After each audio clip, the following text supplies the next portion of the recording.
बकरीद ईद पर गोवंश की हत्या की संभावना ध्यान में रखते हुए जानवरों के बाजार ही मत भरने दो 3 से 8 जून तक। ये गैर कानूनन आदेश है।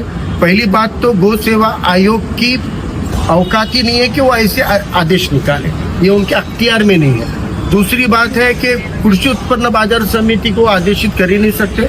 और अहम बात है कि गुरांचे बाजार यानी जानवरों के बाजारों में सिर्फ गाय और बैल नहीं बिकते हैं, वहाँ पर भैंसे भी बिकती है, वहाँ पे बकरे भी बिकते हैं, वहाँ पे अन्य जानवर भी बिकते हैं। किसान साल भर कुर्बानी के लिए बकरों को और जो भाकड़ भैंसे होती है उनको पाल पोस कर रखता है कि वो बकरीद पर बेचेगा और 2 पैसे कमाएगा।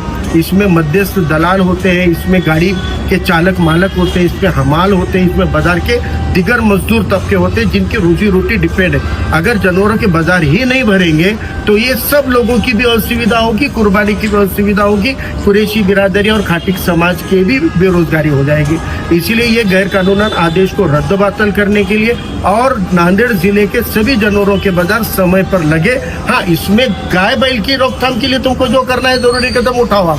हम कानून के तहत जो सही है उसको सही बोलने वाले लोग हैं, इसलिए उसके हद तक हमारा कोई मसला नहीं है। लेकिन जानवरों के बाजार भरने चाहिए, नियमित भरने चाहिए, इसको आप रोक नहीं सकते। दूसरा मुद्दा हमने कहा है कि ये जो महाराष्ट्र प्राणी संरक्षण अधिनियम है इसके अंदर 5A और 5B के अंदर जो गाड़ियां रोकना है वो स्टेट के बाहर जाने वाली गाड़ियों को रोकने के अधिकार है इनको।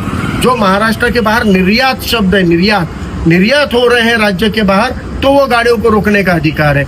तीसरी बात, अगर गोवंश कत्ल के लिए कोई जानवर की खरीदी बिक्री होती है तो हमने इससे पहले भी कहा और अभी भी कह रहे हैं कि अगर आप कोई गाड़ी पकड़ते और कोई गोवंश के कत्ल के लिए जानवर पकड़ा जा रहा होगा तो उस वक्त में आपको सिर्फ खरीदने वाले और गाड़ी के वाहतुक करने वाले पे गुना दाखिल होने से काम नहीं चलेगा। कानून में क्लियर प्रावधान है 5B में कि सेल और परचेस, खरीदी और बिक्री दोनों गुना है, तो बेचने वाले का भी दाखिला है ना भाई। जब गुना दाखिल हो ही रहा है तो फिर बेचने वाले पर भी होना चाहिए। किसी भी कानून की कड़ेकोट अमल बजावनी होनी चाहिए। अगर गुना दाखिल कर रहे हो तो दोनों पर भी बराबर होना चाहिए।